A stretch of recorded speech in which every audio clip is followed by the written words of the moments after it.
बात करते हैं देश के हालात की। देश में इन दिनों जैसे धमाके पर धमाके हो रहे हैं और आतंकी पकड़े जा रहे हैं, उसे देखकर लगता है कि पुराना दौर फिर से लौट आया है। अभी 10 नवंबर को ही दिल्ली के लाल किले के पास ब्लास्ट हुआ था और 13 लोगों की जान चली गई।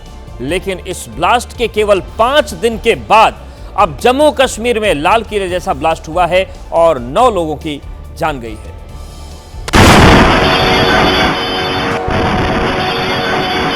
जम्मू कश्मीर के श्रीनगर में रात करीब 11:22 पर बड़ा धमाका हुआ। ये ब्लास्ट नौगाम पुलिस स्टेशन के अंदर हुआ, जिसकी आवाज काफी दूर तक सुनाई दी। पुलिस स्टेशन में हुए धमाके के कई सीसीटीवी वीडियो सामने आए, जिसमें ब्लास्ट के बाद आसपास के घरों की खिड़कियों के कांच भी टूट गए। कंपन ऐसा हुआ मानो भूकंप आ गया।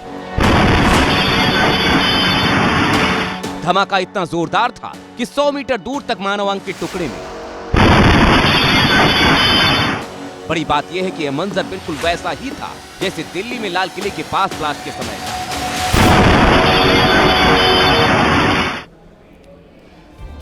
यह धमाका इतना जबरदस्त था कि धमाके की आवाज सुनकर लोग दहल उठे। धमाके के बाद नौगाम थाने का मंजर और भी भयावह था। धमाका होने के बाद नौगाम पुलिस थाना तो आग का गोला बन गया। पूरा थाना धू धू कर जल रहा था और थाने में खड़ी गाड़ियां भी। इस थाने के अंदर जम्मू कश्मीर के पुलिस के जो जवान और अन्य लोग मौजूद, उनके शव शत विशत हो गए। पहले तो लगा कि थाने पर बम से आतंकी हमला हुआ, इसलिए सुरक्षा बल के जवानों ने रात को ही पूरे इलाके को घेर लिया। डॉग स्क्वाड की टीम भी मौके पर पहुंच गई और आतंकियों की तलाश शुरू हुई। लेकिन कुछ ही देर बाद पता चला कि यह धमाका थाने में रखे उस विस्फोटक में हुआ है जो फरीदाबाद में डॉक्टर मुजम्मिल के घर से बरामद किया गया था। नौगाम थाने में हुए ब्लास्ट की जांच शुरू हुई तो चौंकाने वाले खुलासे होने लगे। पुलिस सूत्रों की माने तो धमाका उस वक्त हुआ जब पुलिस व्हाइट कॉलर आतंकी मॉड्यूल मामले में जब्त विस्फोटक को सील कर रही थी। बताया गया कि पुलिस अधिकारी और फॉरेंसिक टीम के अधिकारी फरीदाबाद से जब 360 किलोग्राम विस्फोटक के सैंपल ले रहे थे, उसी समय ये विस्फोट हुआ। इस भीषण विस्फोट में जम्मू कश्मीर पुलिस के इंस्पेक्टर शाह असरार की मौत हो गई, जबकि कई वरिष्ठ पुलिस अधिकारी भी मारे गए। फॉरेंसिक टीम के कई अधिकारी, एक नायब तहसीलदार, राजस्व विभाग के 2 लोग और 2 फोटोग्राफर के मारे जाने की खबर भी सामने आई है। धमाके के बाद इन लोगों के घरों पर मातम छाया है। इंस्पेक्टर शाह असरार की मौत की खबर सुनते ही पूरा परिवार गम में डूब गया। महिलाएं तो बिलक बिलक कर रोने लगी। आने वाले वक्त में ये आईजी भी हो सकता था, बड़ा अफसर बनता था। शायद हमारी ये बदकिस्मती है। ब्लास्ट में जो फोटोग्राफर मारे गए, उनके कुलगाम स्थित घर पर भी मातम पसरा हुआ है।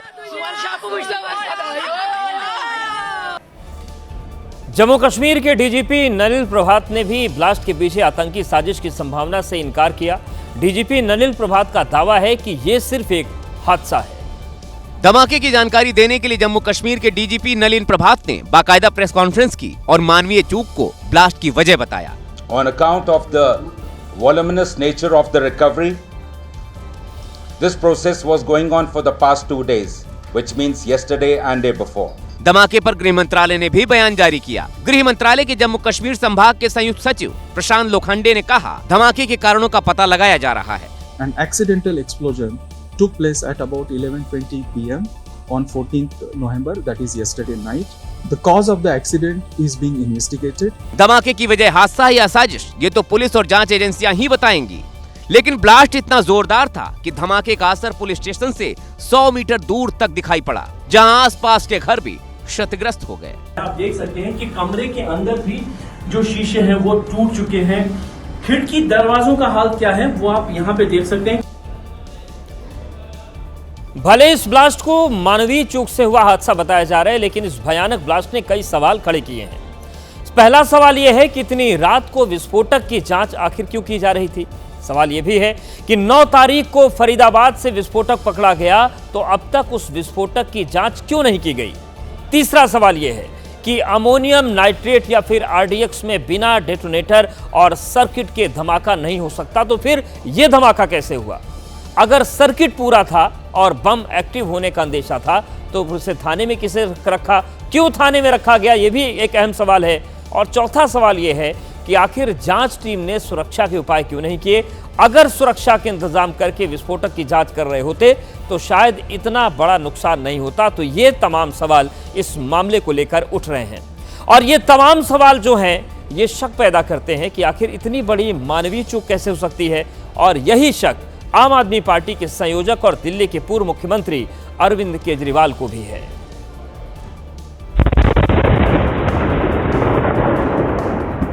पहले दिल्ली में कार ब्लास्ट और अब नौगाम में पुलिस स्टेशन के अंदर हुए धमाके पर अरविंद केजरीवाल ने चिंता जताई है। अरविंद केजरीवाल ने एक्स पर पोस्ट कर सरकार से कई सवाल किए हैं। अरविंद केजरीवाल ने पूछा, आखिर देश में ये क्या हो रहा है? सरकार, सुरक्षा एजेंसियां, खुफिया तंत्र और गृह मंत्री आखिर क्या कर रहे हैं? देश की सुरक्षा के साथ इतना बड़ा खिलवाड़ कैसे और क्यों होने दिया जा रहा है?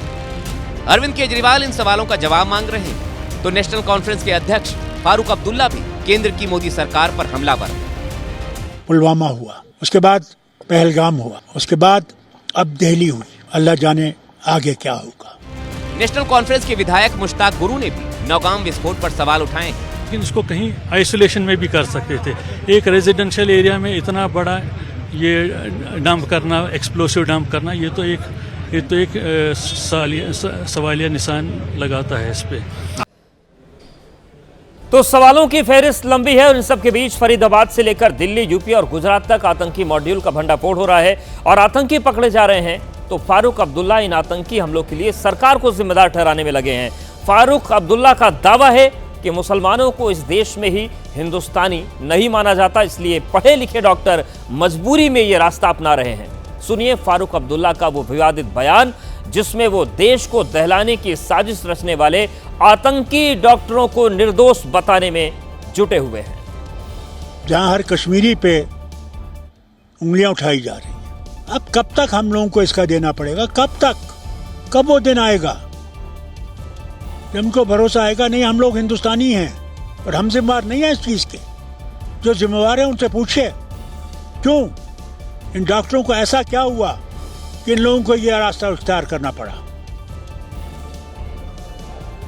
वहीं श्रीनगर के नौगाम पुलिस थाने पर हुए विस्फोट से पूरा देश सदमे में है।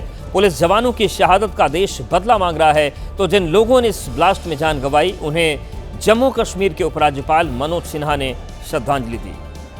DG NIA, DGP Jammu Kashmir, वरिष्ठ सेना के अधिकारी और पुलिस अधिकारियों के साथ साथ उपराज्यपाल मनोज सिन्हा ने शहीदों को श्रद्धांजलि दी। उपराज्यपाल नौगाम के उजाला हॉस्पिटल भी गए और नौगाम पुलिस स्टेशन में हुए विस्फोट से घायल हुए लोगों का हालचाल जाना। उपराज्यपाल मनोज सिन्हा ने विस्फोट के कारणों का पता लगाने के लिए जांच के आदेश दिए हैं। तो जम्मू कश्मीर के मुख्यमंत्री उमर अब्दुल्ला ने हादसे में जान गंवाने वाले लोगों को श्रद्धांजलि देते हुए घायलों के जल्द स्वस्थ होने की प्रार्थना की है। दिल्ली ब्लास्ट की जांच के दौरान आतंक के डॉक्टर मॉड्यूल पर बड़ा खुलासा हुआ है।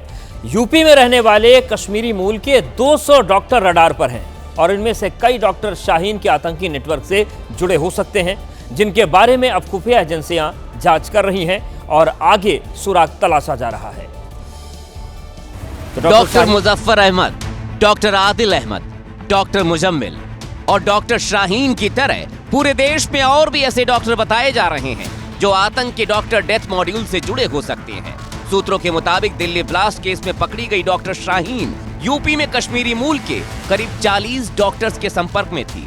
आशंका है कि डॉक्टर शाहीन के नेटवर्क कई देशों में हो सकते हैं। इस आशंका की वजह डॉक्टर शाहीन के नेटवर्क में पाकिस्तानी सेना के डॉक्टर्स का होना बताया गया है। ये खबर जैसे ही सामने आई तो पता चला कि कश्मीर के रहने वाले करीब 200 डॉक्टर मेडिकल स्टूडेंट यूपी में हैं और ये सभी एजेंसियों के रडार पर हैं। आतंकी डॉक्टर शाहीन के करीबी बताए जा रहे हैं। सूत्रों के हवाले से खबर आई है कि यूपी एटीएस डॉक्टर शाहीन से पूछताछ कर राज उगलवाने में जुटी है। गिरफ्तार 3 मुख्य आरोपियों के अलावा 5 से ज्यादा संदिग्ध डॉक्टर हिरासत में लिए गए। सूत्रों के मुताबिक पकड़े गए डॉक्टर्स की कॉल डिटेल की जांच हो रही है और इसमें खुलासा हुआ है कि कई लोगों के संपर्क में डॉक्टर थे जो पकड़े गए हैं। ज्यादातर डॉक्टर अल फलाह यूनिवर्सिटी से पढ़े हैं और एजेंसियों ने संदिग्ध डॉक्टर्स की एक लंबी लिस्ट भी तैयार की है। उनमें से तमाम डॉक्टर्स के फोन फिलहाल बंद आ रहे हैं और उनकी तलाश अब जांच एजेंसियां कर रही हैं। सुरक्षा एजेंसियां 1 दर्जन से ज्यादा संदिग्ध डॉक्टर्स का पता लगा रही हैं। इसी क्रम में सूत्रों के हवाले से मिली खबर के मुताबिक पठानकोट से भी एक डॉक्टर हिरासत में लिया गया है। हिरासत में लिया गया डॉक्टर रियाज अहमद दिल्ली में ब्लास्ट करने वाले आतंकी डॉक्टर उमर के संपर्क में था और डॉक्टर रियाज भी अल फलाह यूनिवर्सिटी में काम करता था। एजेंसियां डॉक्टर रियाज अहमद से भी पूछताछ कर रही हैं। इसी बीच सुरक्षा एजेंसियों को एक इनपुट मिला। सूत्रों के मुताबिक आतंकी डॉक्टर शाहीन का उत्तराखंड से भी कनेक्शन है। शाहीन के फोन की जांच से उत्तराखंड कनेक्शन का खुलासा हुआ। उत्तराखंड में शाहीन के कई करीबियों का भी पता लगा है। यूपी एटीएस की एक टीम उत्तराखंड में इसकी तहकीकात करने में जुटी है। धर्मांतरण नेटवर्क को लेकर भी डॉक्टर शाहीन की जांच की जा रही है। दिल्ली ब्लास्ट से जुड़े आतंकियों को पकड़ने के लिए सुरक्षा एजेंसियां ताबड़तोड़ एक्शन ले रही हैं और इसी बीच सूत्रों के हवाले से एक अहम खबर आई है। आतंक के डॉक्टर मॉड्यूल के निशाने पर कई नेता थे। उत्तर प्रदेश के हिंदूवादी नेता निशाने पर थे, यानी कि आतंकियों ने धमाका करने के साथ साथ हिंदू नेताओं को मारने की तैयारी भी कर रखी थी। आतंक के डॉक्टर डेथ मॉड्यूल से जुड़े संदिग्ध डॉक्टरों के बारे में पता लगाने के लिए जांच टीम अल फलाह यूनिवर्सिटी के मुख्यालय पहुंची। दिल्ली पुलिस की क्राइम ब्रांच की टीम के अलावा लखनऊ की भी टीम काफी देर तक यूनिवर्सिटी के पदाधिकारियों से जानकारी लेती रही। ब्लास्ट मामले में दिल्ली पुलिस की एंटी टेरर टीम ने भी अलग से मामले की एफआईआर दर्ज की है। धमाके के 5 दिन के बाद दिल्ली को दहलाने वाले मास्टरमाइंड का पता भी चल चुका है। फिदायीन हमले को अंजाम देने वाले सरगना का सुरक्षा एजेंसियों ने पूरा चिट्ठा जुटा लिया है। फरीदाबाद से लेकर दिल्ली तक सामने आए फिदायीन मॉड्यूल का सरगना आतंकी डॉक्टर मुजफ्फर राथर है, जो धमाके से पहले गिरफ्तार हुए डॉक्टर आदिल का भाई है। बताया जा रहा है कि मुजफ्फर लगातार पाकिस्तान के 3 हैंडलर्स के संपर्क में था। मसूद अजहर के भाई से बातचीत के बाद मुजफ्फर राथर ने अफगानिस्तान में फिदायीन हमले की ट्रेनिंग ली। सूत्रों से खबर यह भी है कि 22 अगस्त को वो दुबई के रास्ते अफगानिस्तान गया था, जिसकी तस्वीरें आप देख सकते हैं। खबर यह भी है कि वो अभी भी अफगानिस्तान के हेलमंड या कुनार में छिपा हुआ है। तो धमाकों के पीछे न सिर्फ जैश, हिजबुल और पाकिस्तान का नाम सामने आ रहा है, बल्कि सूत्रों से तुर्की कनेक्शन का भी खुलासा हो रहा है। खबर यह है कि आतंकी आदिल और मुजम्मिल तुर्की में बैठे अबू उकासा के संपर्क में थे। अबू उकासा तुर्की के वर्चुअल नंबर से बात करता था। मार्च 2020 में दोनों अबू उकासा से मिलने तुर्की पहुंचे थे।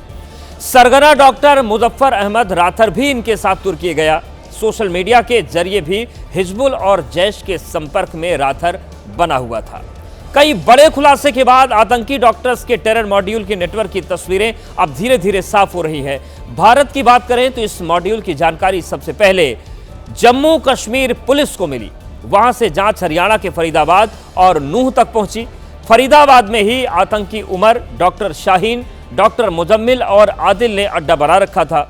अभी तक की जांच में डॉक्टर शाहीन का नेटवर्क कानपुर से शुरू होकर लखनऊ तक मिला है, तो वहीं आतंकी आदिल की शादी में सहारनपुर के डॉक्टर भी शामिल होने गए थे। पश्चिम बंगाल के दिनाजपुर में भी इनके लिंक्स मिले हैं और उसकी जांच चल रही है। देश से बाहर अफगानिस्तान, तुर्की और पाकिस्तान तक नेटवर्क होने की बात सामने आ रही है, क्योंकि आतंकी डॉक्टर मॉड्यूल का सरगना अफगानिस्तान में फिदायीन हमले की ट्रेनिंग ली थी उसने। आतंकी आदिल और मुजम्मिल तुर्की में बैठे पाकिस्तानी हैंडलर अबू उकासा के संपर्क में थे और सूत्रों के मुताबिक आतंकी डॉक्टर शाहीन पाकिस्तान के कई डॉक्टर्स के संपर्क में लगातार बना हुआ था। दिल्ली धमाके के 5 दिन के बाद एक ऐसा वीडियो सामने आया है जो डराने वाला है। भले ही धमाके से सड़क पर गड्ढे नहीं बने, लेकिन 40 फीट नीचे लाल किला मेट्रो स्टेशन थर्रा उठा।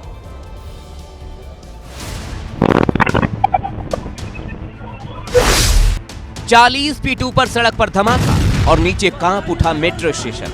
10 नवंबर को जैसे ही शाम के वक्त 6:50 और 55 सेकेंड हुए, अचानक मेट्रो स्टेशन हिलने लगा। जैसे ही मेट्रो स्टेशन थर्राया, एक शॉप पर काम करने वाला युवक डरकर खड़ा हो गया और मेट्रो यात्री ठिठक गए। उस वक्त किसी को कुछ समझ में नहीं आया, लेकिन धमाके की आवाज सबके कानों तक पहुंची। धमाका इतना जोरदार था कि फूड शॉप पर रखा सामान हिलने लगा और ये मंजर वहां लगे सीसीटीवी कैमरे में कैद हो गया। धमाके के वक्त की ये तीनों तस्वीरें बताती हैं कि ब्लास्ट कितना जोरदार था। भले ही सड़क पर गड्ढे नहीं बने, लेकिन सड़क से लेकर मेट्रो स्टेशन के अंदर तक खौफ देखा गया। मेट्रो स्टेशन के अंदर इस वीडियो के आधार पर भी एंटी टेरर यूनिट ने एक और एफआईआर दर्ज की है।